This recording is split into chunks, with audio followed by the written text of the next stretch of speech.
Machilipatnam parliament పరిధిలో ఓడిపోతామని తెలిసి వైఎస్ఆర్సీపీ మరీ దిగజారుడు రాజకీయాలు చేస్తుంది. జనసేన, టీడీపీ, బీజేపీ కూటమికి ఎస్సీ, ఎస్టీ, బీసీలుగా మద్దతుగా నిలబడుతున్నారనే అక్కసుతో పేర్ని నాని బ్యాచ్ చిల్లర రాజకీయాలు చేస్తుంది.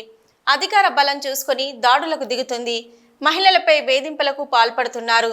మచిలీపట్నం నడిబొడ్డున 3 రోజుల కిందట జరిగిన ఘటనే దీనికి నిదర్శనం. మళ్ళీ వైసీపీ వస్తే మచిలీపట్నం బీహార్గా మారుతుందని, రౌడీ రాజ్యంలో తాము బతకలేమని బాధితులు ఆవేదన చెందుతున్నారు.